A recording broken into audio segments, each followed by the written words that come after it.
San Diego and is going to take the reins and lead us through all we need to know about the UC system. Thank you for being here tonight. Hello, y'all. I just want to do a quick check. Are you able to see my screen okay? Yes. Okay, awesome. So hi, everyone. My name is Bianca Herrera, and I am the Regional Admissions Representative for the Bay Area. So I am going to be walking you through a general UC overview. So all of the things that you're about to hear and see do apply to all of the UCs. And then at the end, I'll give you a little bit more campus-specific information specific to UC San Diego. It is a lot of information, so I'm going to try to get to everything, but also make sure that we're able to end on time so you can go enjoy the rest of your night. And I will try to leave questions for the end if you want to put them in the Q&A box. I won't be monitoring it, but we can check in at the end for questions. So we do have 9 UC campuses in our entire UC system. Okay, I'm sorry. The slides are a little mixed up, sorry. Before I go into that, just an overview of what we're going to talk about. I'm going to talk about the UC system. We're going to talk about the UC application. Just going over freshman overview today. I will talk a little bit about transfers, but not too much in depth. We'll review tuition and financial aid. And then at the end, like I mentioned, we'll talk a little bit about UC San Diego specific info. Okay, now we do have 9 campuses within our undergraduate system. So we're one of the largest university systems in the world, offering both undergraduate and graduate campuses. There are also campuses with medical centers, like some of you already may know, such as Davis, Irvine, LA, San Diego, and then UC San Francisco, which is a complete medical school. So as a public institution, UC undergrad students are overwhelmingly California residents. We do take in students from almost 180 countries and nearly every US state, but California students are our priority. Also, almost 40% of undergraduate students on our campuses are first-generation college students. And then on average across the UCs, almost a third of the student population is made up of transfer students coming from California community colleges.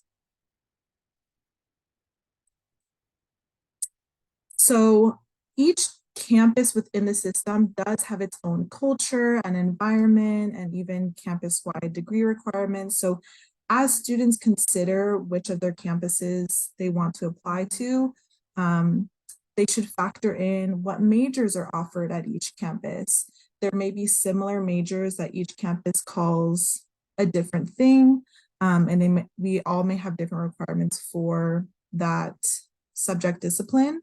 It's good to consider the location and size of the campus, as well as what resources and support systems are in place for students on that campus. Size is really important. So all of our campuses kind of vary in size. We have our campuses such as us, UC San Diego, Berkeley, Davis, and LA that all have over 30,000 students on campus, whereas Irvine, Riverside, Santa Barbara, and Santa Cruz, they all fall somewhere between 15 and 30,000 students. And then we have UC Merced with a little under 10,000 students. So just an important factor to weigh in as you're researching colleges, as you're adding them to your application, or even if you're getting multiple offers, consider if you want to be in a large environment or if a smaller setting is more fit for your needs.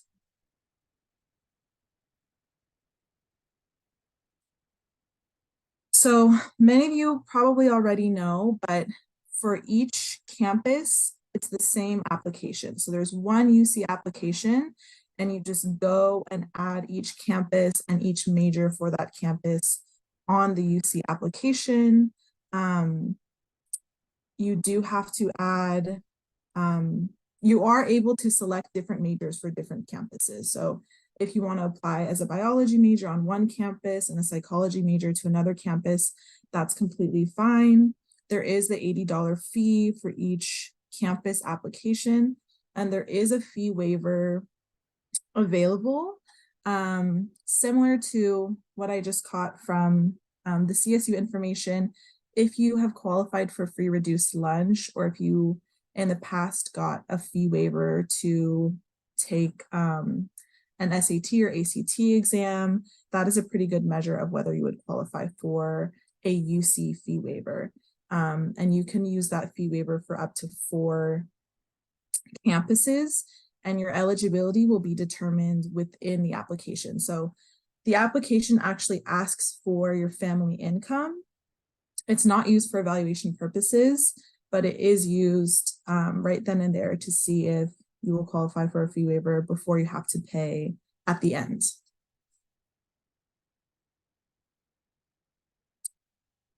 So I do get a lot of questions because your student, or you may have taken college courses while in high school. So you will apply as a first-year applicant if you're still in high school, you haven't graduated yet, or if you have already graduated but you haven't yet enrolled in a regular session at any college or university. So it doesn't matter how many college courses you've taken while in high school. If you have yet to graduate, you are not considered a transfer student. I know some students take a lot of dual enrollment courses and they ask if they should be applying as a transfer or if they can apply at the same time. So you can't apply as a transfer until after you've graduated high school and are meeting the minimum transfer requirements. So there is a minimum of 60 units to transfer. So some students do apply their senior year as a first-year applicant, and if they don't get in, they then apply the following fall as a transfer applicant because they already have enough credits to do so.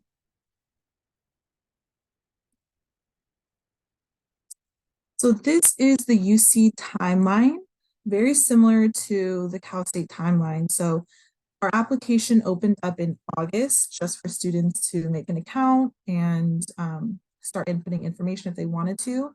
But as of Sunday, it is now able to be submitted. So our submission period, it got extended this year. Usually, or in the past, it was just November 1st to November 30th. But now students have all of October to submit as well, with the final deadline on November 30th. It does not make any difference if you submit today versus on November 30th. That will have no bearing on your admission decision, but we do try to encourage folks to submit before the 30th just because the UC website does tend to have issues and crash that day. So to avoid any of those tech issues, try to submit at least by the 29th. And you will get your UC decisions for all the UC campuses by March 31st. But before that, it would be best if you're going to apply for financial aid to submit your FAFSA or California Dream Act application, by March 2nd, so that you can get a financial aid offer with your admissions offer. So I think the deadline for financial aid says April 2nd this year, but if you apply on April 2nd, you will have already gotten your UC decision. So there was no way for us to give you a financial aid package at the same time.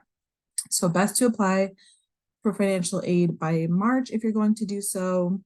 Like I said, you'll get all of your UC decisions by the end of March, and then May 1st is the national decision deadline for your universities. June and July are where you'll be sending your transcripts and any test scores or documents that we ask for. So that will all come after you get an offer of admission. You do not need to send your transcripts prior to getting an offer.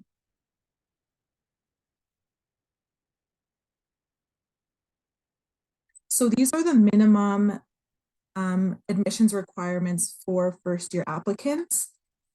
Excuse me, it is completion of the 15 A through D courses and earning a UC GPA of 3.0 or better, or if you're not a California resident, the minimum GPA is 3.4, so a little bit higher for non-residents, and we'll take a deeper look into those things here. So just a quick overview of the A through Gs. Many of you are probably already familiar with these courses. If you're on track to graduate from your high school, you're likely on track to complete the A through Gs. 11 of these have to be completed by the end of junior year, so you couldn't like cram them all into senior year. And then these are the minimum. You can see some recommendations for longer or extra courses past the minimum on the right-hand side. So students usually go above and beyond these minimum A through Gs, and that is a factor in our evaluation of how much beyond the minimum did they complete, or how many courses beyond the minimum. So again, looking at that GPA requirement, the UC GPA is comprised of courses of your grades from courses in grades 10th and 11th grade, including the summer before 10th and the summer after 11th. So we do see your 9th grade grades, but they're just not factored into the GPA that we use for evaluation. Same thing with senior year coursework. We see it, but you're not necessarily, if you're taking APs your senior year, you're not going to be getting that grade point boost in the GPA that we're looking at when we're evaluating your application. And then again, 3.0 is the minimum for residents, 3.4 for non-residents, but many of our applicants are exceeding this minimum, and that it is encouraged to do so. You can earn up to 8 extra grade points by taking AP or college level courses.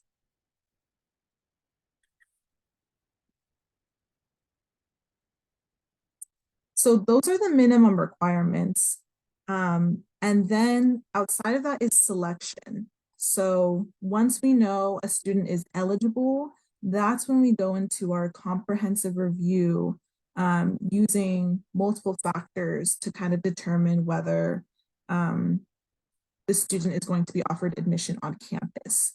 So each campus does comprehensive review a little bit differently, but these are some of the core factors. You can find a list of the full 13 factors on the UC website, but these are some of the other things that we're taking into consideration via the UC application. So we are looking at GPA, we're looking at your trajectory. So if your grades were a little bit lower in 9th and the 10th grade, do you have a history of academic progression? So did you bring those grades up? How many APs honors did you take in the context of your school, in the context of what was offered? Did you work on any special projects? Are you eligible in the local context? Meaning, are you in the top 9% of California high school students or in the top 9% of your school? Those are both part of the eligibility in the local context UC classifications.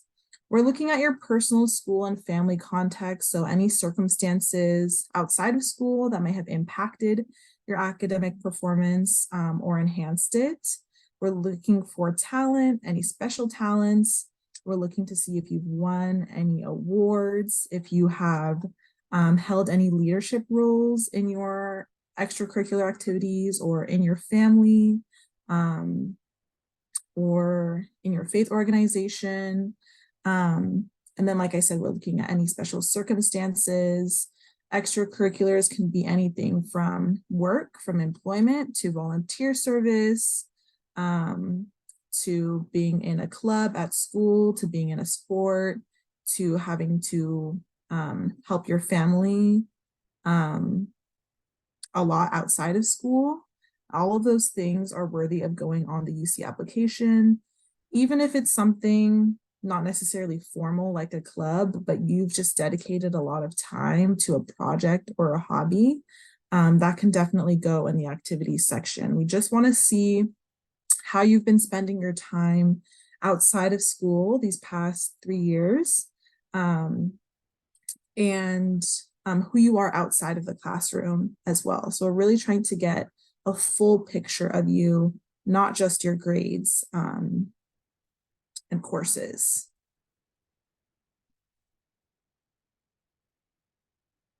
So another opportunity for us to learn more about you is within the personal insight question. So this is the written portion of the UC application. A lot of students think of this as the essay portion, but we encourage you to think of it more like the interview questions. We're not necessarily looking for creative writing or narrative writing. So we're not looking for an essay. It doesn't have to have a beginning, middle, and end. We're looking for evidence within the personal insight question. So there's 8 different prompts. You choose 4 of them, whatever 4 you feel best speak to your strengths, or whatever questions you feel will allow you to best explore what you want to tell us. It doesn't matter which you choose necessarily. There's not, if you answer one prompt versus the other, that doesn't necessarily increase your chances. We're looking for what you're putting in your responses. So when you're writing them, if you're writing them this year, think about how you would answer verbally if it were an interview. Because the UCs don't do interviews, this is kind of like our space to interview you. There's only 350 words allowed per response, so you kind of have to keep it concise. After you write it, read it out loud, see if it sounds authentic. Does it sound genuine? We're not looking for, we just want to hear your personal voice. So it does not have to be perfect. We just want to know about your experiences and what matters to you. I know this can be one of the most stressful parts of the UC application for students. And so I just want to reiterate, we just want to know about you. And it's not necessarily something that's going to make or break your application. It can only really add value. So from our eyes, a personal insight question response either adds value, adds insight to the application, or it doesn't. But it's not going to break your application, or it's not going to stop evaluation if it's not a good PIQ. So it's just an opportunity to tell us more about you. And then you will see additional comments sections on the UC application as well. There's 2 different sections. One is in the academic history section, an additional comments box at the end. And then there's one at the end of the UC application. So this is if there's any additional information you think that we should have relevant to what's already on the application. This is not the space to write a 5th PIQ. So avoid using the additional comments section to write another essay. In the academic history, students might use it to give context to their grades, or if something special happened during the year, maybe a teacher left and it impacted the course somehow, or if your school has a policy on how many APs you can take or when you can start taking them, that's really important context for us to have. So that would be a great use of the academic history additional comment section. And then also in the additional comment section at the end of the UC application, sometimes students use it to write about any extenuating circumstances that they didn't necessarily write a PIQ about. Some students don't feel comfortable writing a whole PIQ response, but they still want to let us know about a circumstance or an event that impacted their performance and they feel is relevant context for their application. So that would be a good use, but you don't have to write anything in those additional comment sections. So it's not required. It's just if there's something that doesn't fit in the other spaces, but is really important for us to know.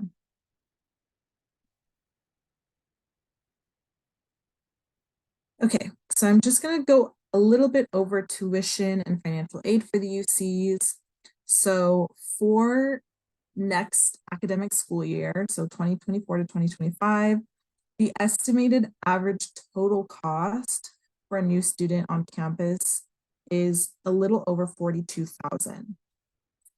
Keep in mind that the UCs have a flat tuition rate across all campuses. So that's that number that you see in that blue section of the chart. That 14,436 is going to be standard across all UC campuses.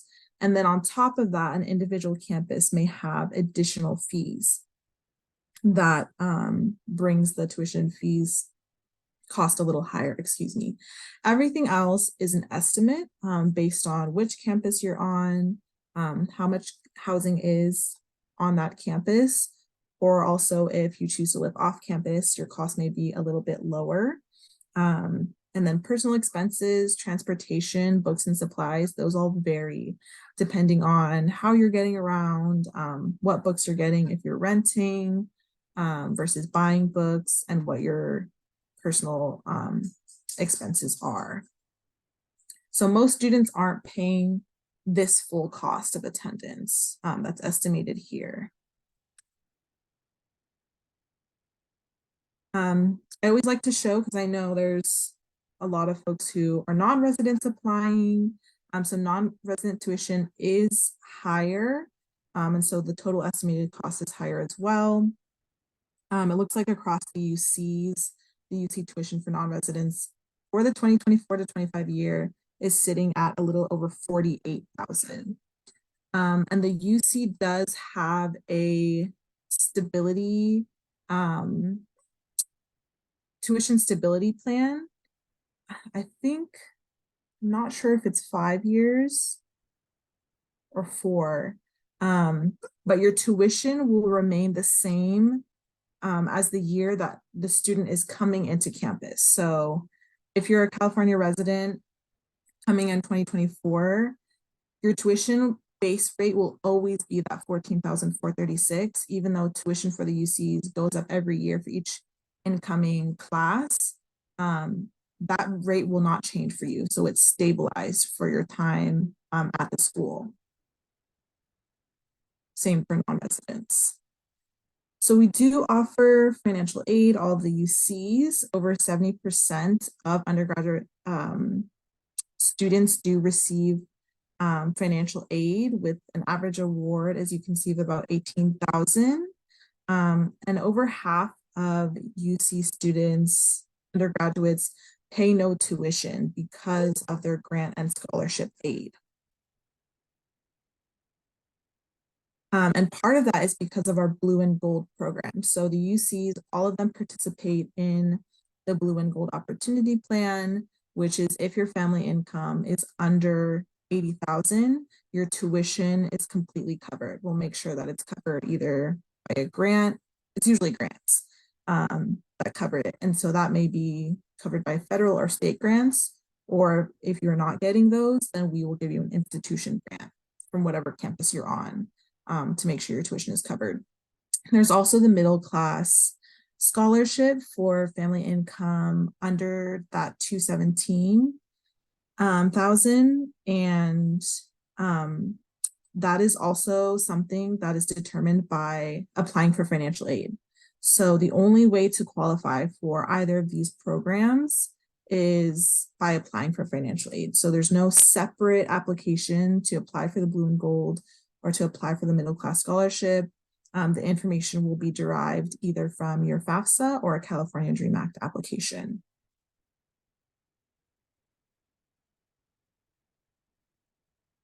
Okay, so now I'm gonna talk a little bit about UC San Diego, our campus, and just some of the highlights of our campus, and then we'll go into questions at the end. So I've been visiting a lot of East Bay schools in the past couple of weeks, and every time I ask students if anyone has been to San Diego, most of the room is saying yes. And a lot of students I know have already visited our campus.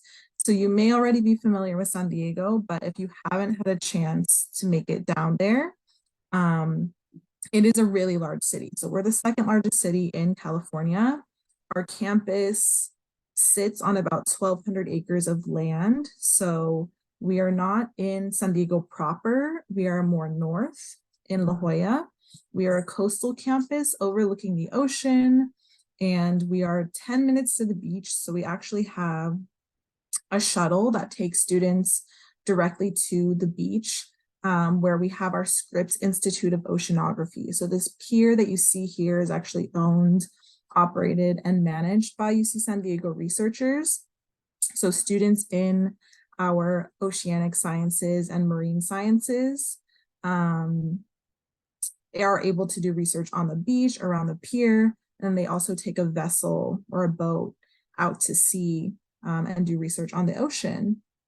San Diego usually has nice weather year round. It has been a little bit more rainy these past couple of years, but it's usually warm enough to swim even into November. And there's a lot to do in San Diego as well, as many of you may already know. But there's multiple beaches. There's Balboa Park, which is very similar to Golden Gate Park in San Francisco. The city hosts Comic-Con every year. There's a lot of outdoor recreational activities, kayaking, hiking. We have the ocean, but we also have the desert mountains in our east counties. So a little bit of the best of both worlds. And all of San Diego is very accessible by direct public transport from campus. So even though we are a more northern campus, we recently got a trolley stop built right to campus. So students can walk from their residence hall and get on the trolley from campus and be downtown in 20 minutes. They can take the trolley all the way down to the border to Mexico.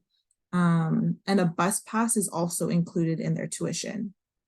So first and second year students are not given a parking permit for their car. So most first and second year students are not bringing a car to campus.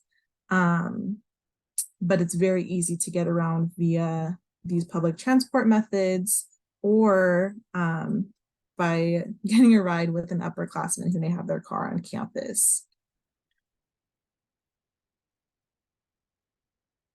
We do have over 150 majors on our campus, so they're all broken up, or they all fall under these 8 academic schools.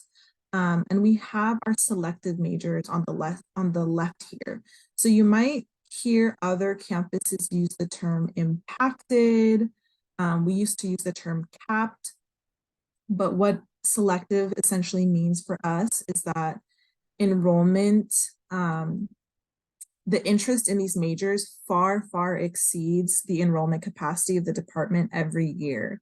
So selection is a little bit more limited, it's more competitive, and we do offer students the choice to list an alternate major for our campus. So if you are choosing a first choice major that's selective, we usually advise students to list a second choice or alternate choice major that is non-selective. We do not admit by major, however, though. So the way that we do our evaluation, we look at a student holistically first. So when I'm looking at your application, I'm not even looking at your major. I'm making my recommendation regardless and separate of the major. And then once we know we want a student on campus, then we look at their first choice major and look at whether there's space in that first choice major. If there is space, we will admit them to the first choice. If there isn't, we will offer them their alternate choice major. If for some reason there isn't space in their alternate choice, we will offer the student, if they want to come in as undeclared, or another non-selective major. So I get students asking a lot, like, will it hurt my chances if I apply as undeclared? Or do I have a better chance if I put this as my major versus this? And it does not matter. Your chances of getting admitted to the university are equal regardless of the major that you put. But that's with the understanding that you may be admitted not to the major that you want. So some students, they don't get admitted to their first choice and they accept the offer to their alternate, or they accept the offer as some undeclared or something they don't necessarily want, with the intention of coming in and switching to that major they didn't originally get into. You could potentially do that if it wasn't one of the selective majors. So if you apply as biology or computer science, which falls under the School of Engineering, and you are not admitted to that major, you cannot come in and switch into that major. And again, that's because the enrollment for those departments is full every year. So it's very, very hard, if not impossible, to switch into these selective majors, as well as add them as a second major. So the way to get into the majors is to be admitted into them. There really is no alternate route if you don't get admitted into them. Besides transfer, you could always try again as a transfer student. Let me think. You can minor in the selective majors. So you're free to minor in them with the understanding that the priority registration for these majors, for the courses, will be to students in the major first, and then the minor. So you may have to wait a couple quarters to take some minor requirement courses, since they'll probably fill up with the major students first. Let me think if there's anything else I wanted to say about the majors. I think that's it for now, but I know there might be some questions at the end. So we are one of the top 10 public universities in the nation, and we do have a Research 1 designation. So that's the highest level ranking an institution can get for their research work. So we do get $2.6 billion in research funding every year. We have an undergraduate research center or hub on campus that students are able to walk into, talk to our undergraduate research hub staff and say, I want to do research. They will let you know what research programs are available, whether professors in your department are doing research, and whether they are taking applications to do research with them. They will match you with research programs if you're not sure, but you sort of have an idea. They can help match you. And then also, if you have an idea of something that you want to do that there's not already a research project or program for, our staff can help you draft a research proposal and help you get funding for your own research project. About 20% of our students research abroad and study abroad. And sometimes those programs are led by UC San Diego professors. So in the past, our professors have gone to study consumer behavior in Tokyo. Professors from our business economics department, they've studied world history in Australia. They've gone to Rome to study mathematical beauty. They've studied ecology in Brazil. So the opportunities for research are really global. And I do like to just put a disclaimer or a reminder that research can really look like anything. So a lot of times when we hear research, we think of someone like this in a lab coat in a typical science lab setting. And that doesn't necessarily have to be the case. There is a lot of science research out there, but you could do research in music, you could do research in literature. It's not just the sciences that have the research opportunity. So all of the majors on our campus offer research opportunities.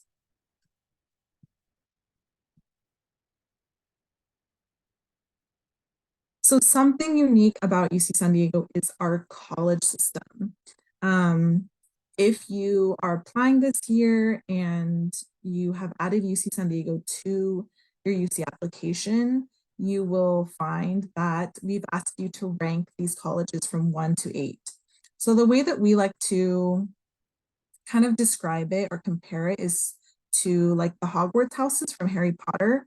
So everyone is a UC San Diego student, but everyone is sorted into one of these 8 smaller colleges on campus. But there's no sorting hat. It's just based off of your ranking and your preference. And the way that it works is that each college has its own theme and events and traditions that they put on every year. And that theme impacts the general education requirements for the college. So each college has its own general education sequence or general education requirements that are influenced by the theme. So for example, there's Muir College. John Muir was an environmentalist. And so the GEs or the general education requirements for that college might be a little bit more social science leaning. You may have a few more social science courses or science courses. Revell's theme is the Renaissance scholar. So they are a little bit more humanities focused. They have a 5-course writing requirement, while some of the other colleges might have only 2 or 3 required writing courses for their GEs. So I always encourage students to look on the websites of the college. Each college has its own website. And there you can kind of get a sense of what is the theme of the college, what is the vibe like on campus for that college, and then also what are the general education requirements. Because there might be a college that is a little bit more math heavy and you don't want to take a math course. So you can avoid that by not ranking it high on your list. And then aside from general education requirements, the colleges are also where you'll live your first 2 years if you're coming in as a first year on campus. They're all in a line on campus. So you're never going to be too far from the other colleges, but it is where you'll live. We do try to put you in your first choice, but it's all based on space. So if everyone is applying to 7th college, we can't put everyone in 7th. So we might have to go down to your 2nd or 3rd choice. This is completely separate from major. So your major has nothing to do with your college. There's students from every major in each of the colleges. And it's where your academic advisor will be housed. So the colleges, I know this section also stresses students out a bit on the application because it's new, they're not sure how to rank it. Just go kind of with your gut after reading a little bit more information about the colleges. It's also not going to make or break your time on campus.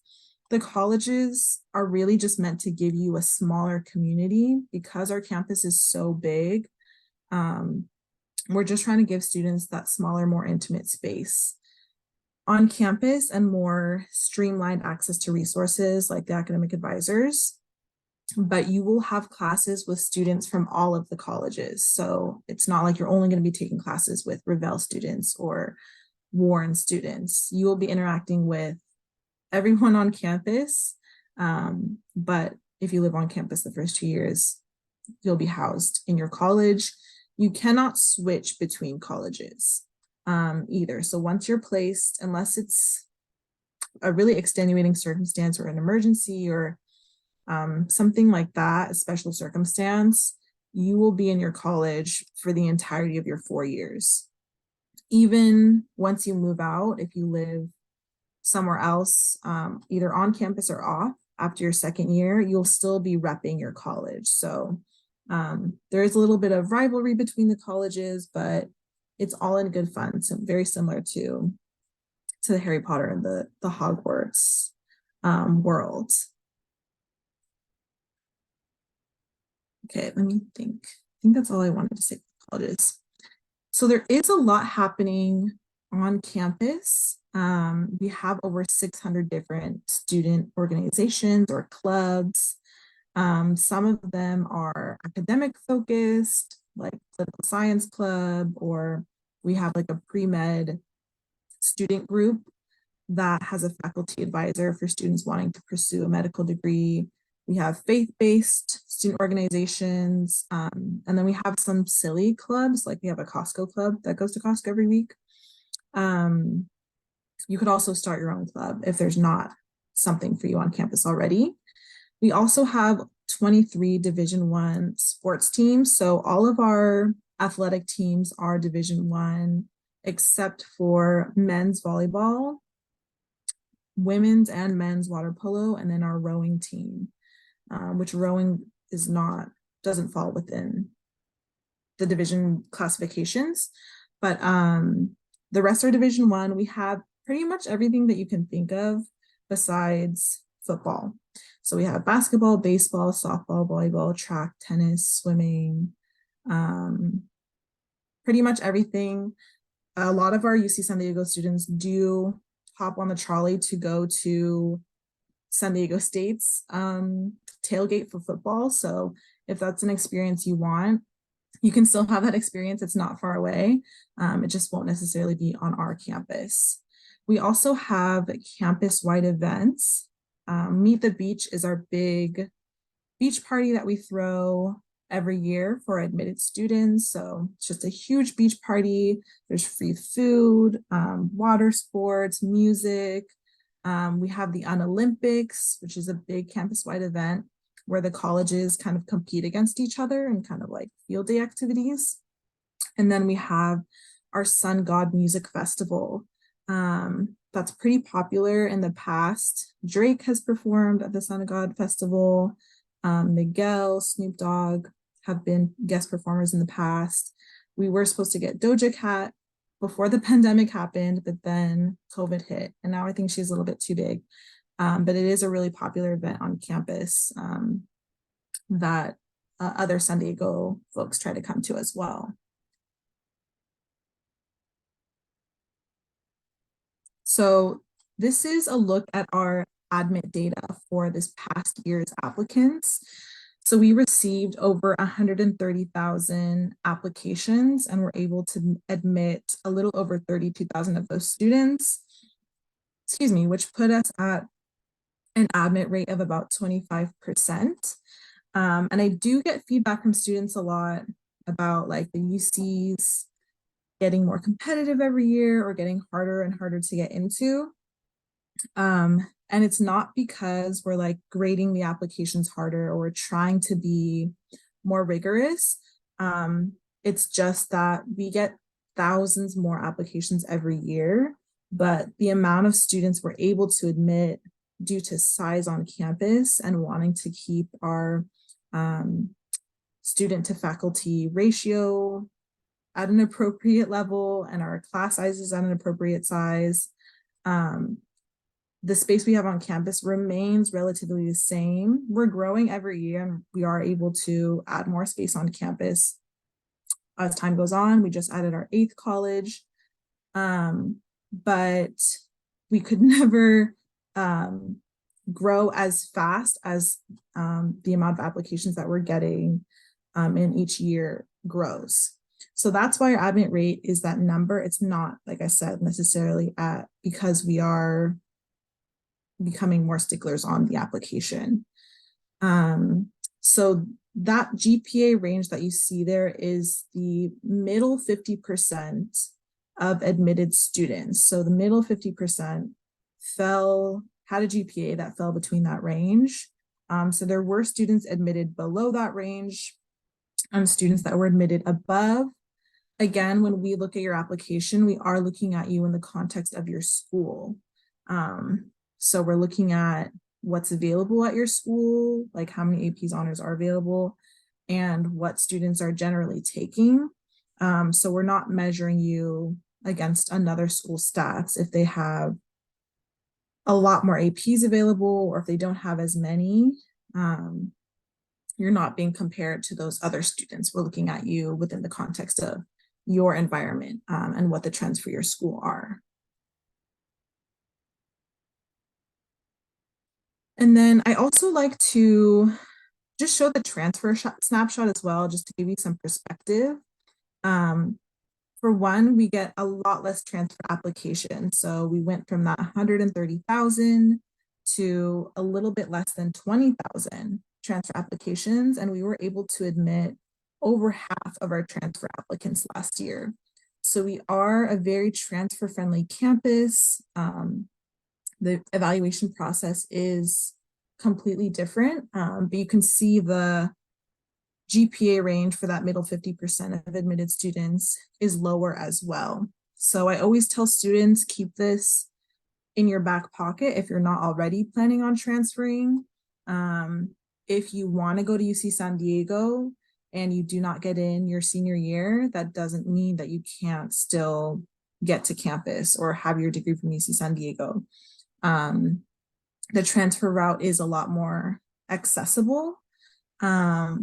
And we have agreements with the California community colleges. So most California community college courses are transferable, meaning that it's a lot easier to transfer from a community college than another 4-year. So that's just something to keep in mind as well. Let me see, was there something else I wanted to say? No. Well, so kind of going off my last point, some students, if they don't get in, they plan to either go to a CSU or go to another 4-year institution or a private school or an out-of-state school to transfer. And that is a little more risky because, like I said, we don't have agreements with any other 4-year colleges or 4-year systems the way that we do with the community colleges. So there's no guarantee that those other colleges or institutions courses will be transferable. And 90% of our transfer students are coming from California community colleges. So if you know that you want to transfer, the best way to get there would be through the community college, not necessarily from another 4-year school. So I showed you a little bit of the UC tuition overview earlier. This is just a closer look at the UC San Diego specific tuition and fees. So we are sitting at about $18,480 for our tuition with fees included. So that's like an additional $4,000 in the campus fees that was added on top of the UC 14,000 flat rate. And then just as before, everything else is an estimate on there. So we estimated that if you're living on campus, your total cost of attendance would be $39,000, almost $600 for incoming first-year students. And then this slide also, you can see that tuition stability plan that I talked about for the UC. So your tuition will stay the same for, looks like, up to 6 years of undergraduate study. So even if you take a little bit longer, you're just going to be held to that initial tuition rate that was present the year that you came in. So even as tuition increases over time, your rate will stay the same.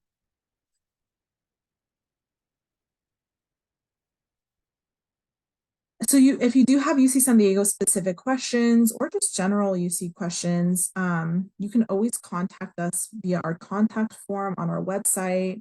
We do give daily tours if any of y'all haven't been to campus yet and you're planning a trip for Thanksgiving or winter break.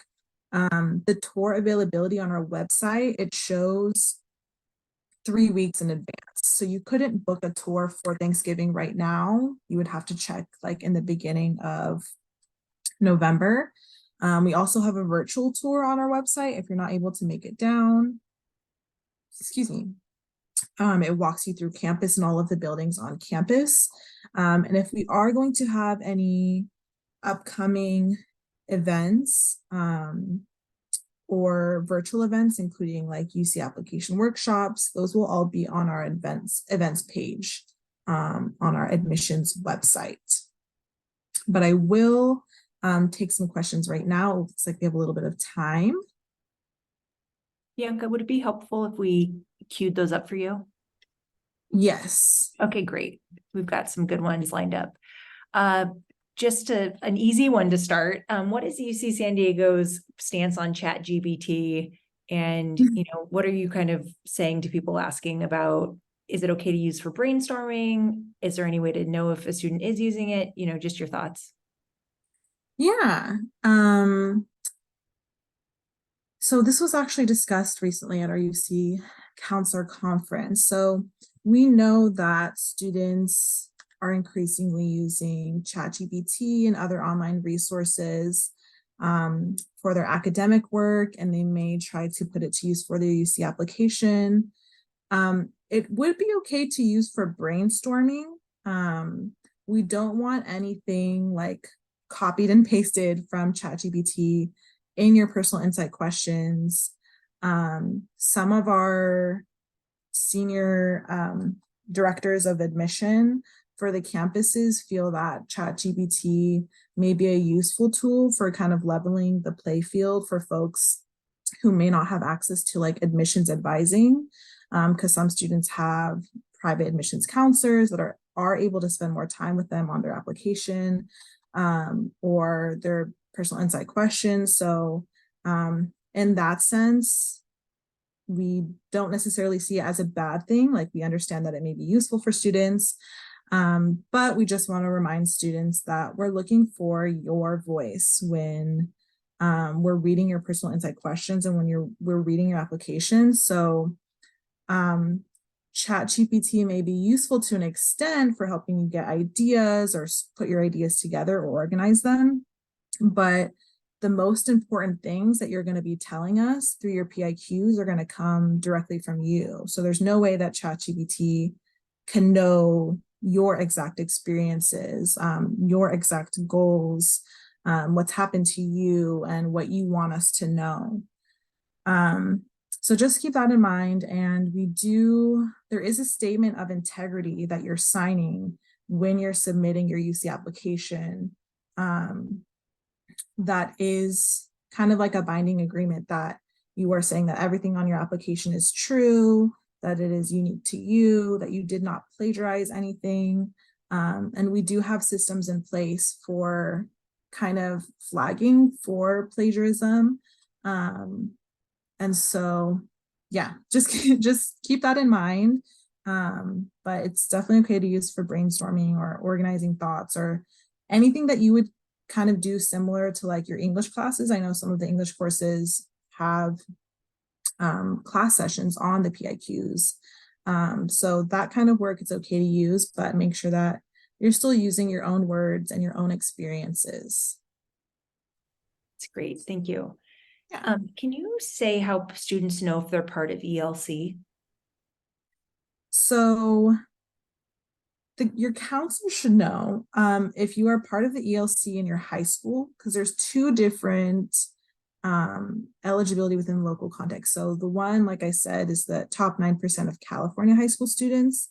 That one, I believe that the UC will send you something in the mail if you have been identified as an ELC student, if your counselor doesn't have that information. But the school level one is essentially like your rank within the school. So the counselor should have that information. And my understanding is it shows up to students in their portal, like once they In their UC apply. portal? Yeah. Oh, I did not know that. I can tell you that our school counselors don't really have access to that information. We don't rank it at Mountain View and Los Altos. Okay. So we ask parents if they want to opt out for submitting their student to ELC. And then we submit, like someone at the district office submits that information. So it's not necessarily something that we actually know at the site level necessarily. Okay, that's interesting. Yeah, because I know some I'm sorry, y'all. Sorry to give the wrong information. I know some schools, like, they do get that information from their counselors, or it's even like listed in their student portal from their school. Okay, I'll have to find more information about that. If you are curious and you don't know and you want to know more, feel free to fill out that contact form on our website. Like, I'm not sure if I'm ELC. Is there a way you can help me figure it out? My counselors don't have the information. Cool. Thank you.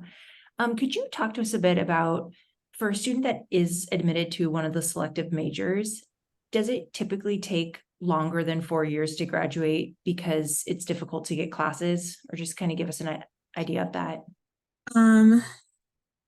No, it doesn't typically take longer, just because those students are prioritized for those classes. So a computer science student, someone who's been admitted to that major, is not going to be competing for a computer science course with someone who has the minor or someone who just wants to take a computer science course on campus.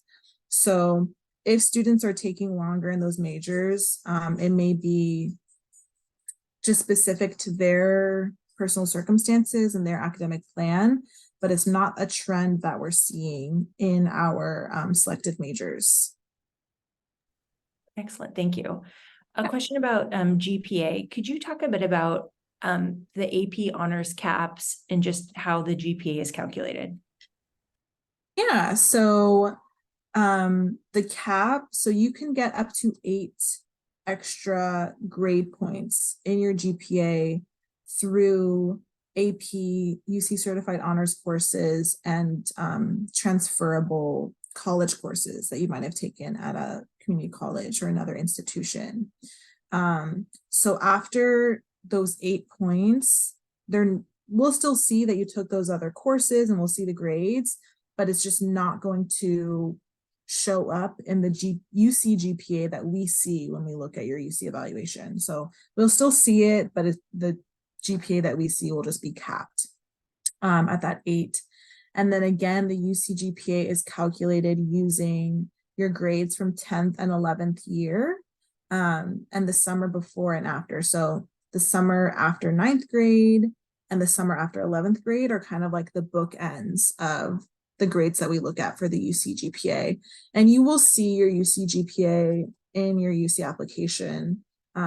It'll calculate it for you. We are looking at the weighted GPA for the UC GPA. We do see unweighted in the application when we're looking at it, but the main one that we're using for evaluation is weighted. Perfect, thank you. Is there any advantage to applying earlier in November versus later in November? No, there's not. It's all evaluated the same. Yes. And could you talk a bit about UC San Diego specifically? Are students told which college they're admitted into when they receive their admit information?